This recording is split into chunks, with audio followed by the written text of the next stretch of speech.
यही बात कर रहे थे कि आपके एड्स जो हैं जो टीवी पे आते हैं इतने ज्यादा रेजोनेट करते हैं कि मुझे तो धुन भी याद थी, ड्यूलेक्स एनीवेज, बट बहुत ही प्रीमियम आपने जगह बनाई हुई है अपने कस्टमर्स के माइंड में और ऑफ कोर्स मार्केट शेयर और बाजार में भी।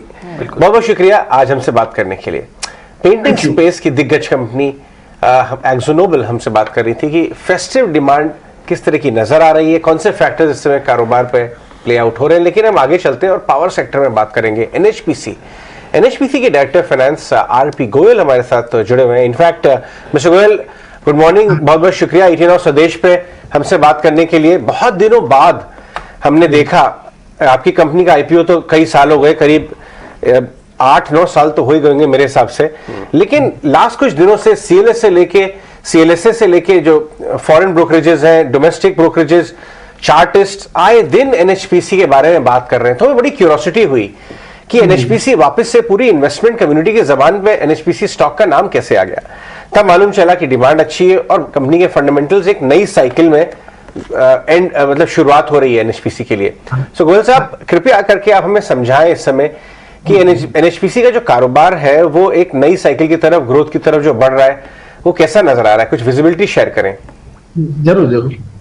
अभी तक हमने 7071 मेगावाट ऑपरेशन ऐड की है हमारी कंपनी में कंसोलिडेटेड बेस पर, और अब उसमें हम 2800 मेगावाट FY 23-24 में ऐड करने जा रहे हैं, जो आज तक के हमारे सबसे बड़े प्रोजेक्ट रहे हैं। 800 मेगावाट पार्थिव 2 और 2000 मेगावाट सुबह लोड, दोनों प्रोजेक्ट हम 23-24 फाइनेंशियल ईयर में ऐड करने जा रहे हैं, जिससे हमारी टॉप लाइन 5000 करोड़ रुपए से बढ़ जाएगी और जो बॉटम लाइन है वो 1500 करोड़ रुपए से बढ़ जाएगी। साथ में हम 7500 मेगावाट के नए प्रोजेक्ट्स पे कंस्ट्रक्शन कर रहे हैं, जो कि एक एक करके 2026-27 तक सारे पूरे हो जाएंगे। इसमें 6500 मेगावाट हाइड्रो प्रोजेक्ट्स हैं और 1000 मेगावाट का हमारा सोलर प्रोजेक्ट है, जो कि हम अगले साल कमीशन करने जा रहे हैं 1000 मेगावाट। तो 7500 मेगावाट को हम 2026-27 तक पूरा करने जा रहे हैं। तो ये सब देखते हुए मार्केट ने पॉजिटिव रेस्पॉन्स दिया है और अब सभी तरफ हाइड्रो की बात हो रही है। दूसरा, सोलर की जो सोलर का जो कैपेसिटी एडिशन का जो प्लान है कंट्री का, उसकी वजह से भी हाइड्रो की ग्रोथ बढ़ रही है, क्योंकि सोलर दिन में अवेलेबल होता है, तो रात के टाइम और पीक आवर्स में जो ग्रिड को सपोर्ट करने के लिए तो हाइड्रो ही बचता है। तो ये सब देखते हुए हाइड्रो की डिमांड बढ़ रही है और हमारे जो अगले जो पाइपलाइन में प्रोजेक्ट्स है वो भी करीब 7500 मेगावाट के पाइपलाइन प्रोजेक्ट्स हैं, जो कि हम 2032 तक ऐड करने जा रहे हैं। तो हमारा 2032 तक का एनुअल जो कैपिटल एक्सपेंडिचर होगा वो 8000 करोड़ रुपए की ट्यून का होगा। तो ये सब देखते हुए 2032 तक जो हमारी जो कैपेसिटी है वो 22-23 हजार मेगावाट की कैपेसिटी हो जाएगी कंपनी की। तो ये सब देखते हुए मार्केट ने अच्छा रिस्पॉन्स दिया है, ऐसा मेरा मानना है। राइट। एक और चीज आपसे समझना चाहेंगे मिस्टर गोयल, क्योंकि हमने देखा कि थोड़ा सा कमिश्निंग ऑफ न्यू प्रोजेक्ट्स थोड़ा तो डिलेड रहा है, एक लल पीरियड तो रहा है। अगर कोई बड़ा प्रोजेक्ट आपका FY 18 के बाद से नहीं देखने को मिला, since the big project you launch was Krishna Ganga HEP, उसके बाद से कोई बड़े यहाँ पर आप किस तरह का अपडेट हमें देना चाहेंगे? हमारे कृष्णगंगा के बाद में 2 बड़े प्रोजेक्ट थे, पार्वती 2 और सुबनसिरी, दोनों अलग अलग वजह से अटके हुए थे। पार्वती 2 में हमारे कुछ जियोलॉजिकल सरप्राइज थे। टनल आज तक जो 32 किलोमीटर एक तरफ से टनल बना रहे थे, हम उसमें अटके हुए थे, लेकिन अब ये थ्रू हो रही है। तो आज की डेट में केवल 630 मीटर की टनलिंग बचती है, जो हम उम्मीद कर रहे हैं कि अगले 6 महीने में इसको डिलाइट कर देंगे और प्रोजेक्ट को हम 2023 फाइनेंशियल में पूरी तरह से कमीशन कर देंगे। दूसरा, सुबनसिरी जो था उसमें NGT और लोकल इश्यूज, लोकल एजिटेशन की वजह से 8 साल काम बंद रहा, इसलिए डिले हुआ। तो कंपनी की तरफ से कोई डिले नहीं है, कंपनी में जो के कंट्रोल में जो भी था काम कर रही है कंपनी, लेकिन दोनों में डिफरेंट अलग अलग वजह से काम डिले हुआ। लेकिन अब ये दोनों प्रोजेक्ट लाइन पर हैं और हम पूरी तरह से इसको 2023 में कमीशन करने के लिए उम्मीद कर रहे हैं, तो इसमें कोई हिच नहीं है। सर, फिर 2027 तक, क्योंकि आपके प्रोजेक्ट थोड़े बड़े होते हैं, समय भी लगता है उनको बनाने में, तो 2027 तक आपकी कैपेसिटी और आपका कैपेक्स, जरा दोनों की जानकारी और दे दीजिए। 2027 तक हमारी जो कंसोलिडेटेड बेस पर कैपेसिटी होगी वो 15 से 16 हजार मेगावाट होगी। 7071 हमने कमीशन कर चुके हैं और 7500 मेगावाट को हम 2027 तक पूरी तरह कमीशन करेंगे।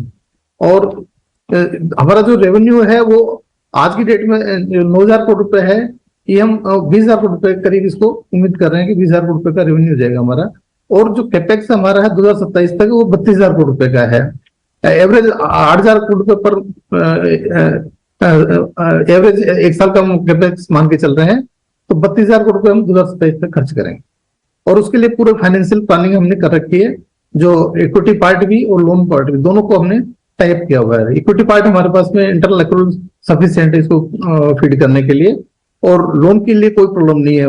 बैंकर्स और जो एफआई वो सब हमारे को कांटेक्ट करते रहते हैं लोन देने के लिए।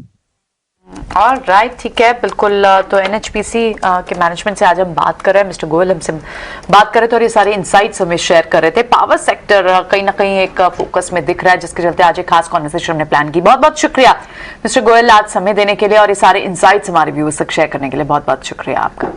लेकिन इस बीच मार्केट्स पर अगर आप फिर से नजर डालें तो जो मॉर्निंग में जो गेन्स थे वो थोड़े से तो इरोड हुए हैं, लेकिन पूरी तरह भी नहीं हुए इरोड हुए। तो बड़े लेवल्स कौन से हैं आज निफ्टी? बिल्कुल, लेवल्स तो क्या 16,800 ही रहेगा आज के प्रोटेक्टेड लेवल्स। लेकिन अजय एक चीज आप जो एनएचपीसी के अंदर बता रहे थे ना, ये बात बिल्कुल ठीक है कि इसका 2009 से लेके अब 2022 तक का है, तो ये पूरा वनवास जो है ये खत्म हो रहा है इसका क्या 11-12 साल? नहीं, मैं बहुत ज्यादा अगर सीएलएसए की माने तो ये खत्म हो सकता है, और पीएसयू रिबूट अगर हो रहा होगा। मैंने बहुत डीप स्टडीज एनएचपीसी की नहीं की है, हालांकि पावर सेक्टर पे ही आई है। पावर सेक्टर एक बात है, हाँ, पावर में इतना कुछ है ना, एनएचपीसी इतना कुछ है। वहां का जो हैपनिंग, जैसे कहते हैं ना हैपनिंग स्पेस पावर में, वो है ग्रीन एनर्जी, रिन्यूएबल और अब सोलर। आपको कब याद है लास्ट जब सुजलॉन राइट्स इश्यू डाल के, सुजलॉन के प्रमोटर राइट्स इश्यू करके 1,500 करोड़ अपनी कंपनी में डाल रहे हैं, कुछ तो साइंस दिख रहे होंगे ना आगे।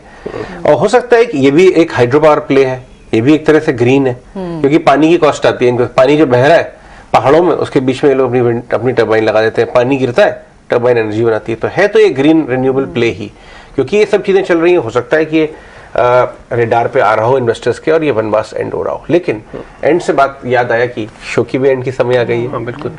और एंड से ये भी याद आया कि एक साल भी एंड हो रहा है हमारे चैनल को। पहला साल बेमिसाल ईटीन और स्वदेश का आपने इतना प्यार किया। देखिए कुछ बहुत ही प्यारी प्यारी विशेष आना शुरू हो गई हमारे चैनल के लिए। अगले हफ्ते हमारे चैनल की पहली एनिवर्सरी है, तो स्पेशल प्रोग्रामिंग आप सबके लिए लाइंड अप है। लेकिन कुछ झलकियां, कुछ व्यूज, ये शो हम इसके साथ खत्म करते हैं। बहुत बहुत शुक्रिया जुड़ने के लिए। नमस्कार।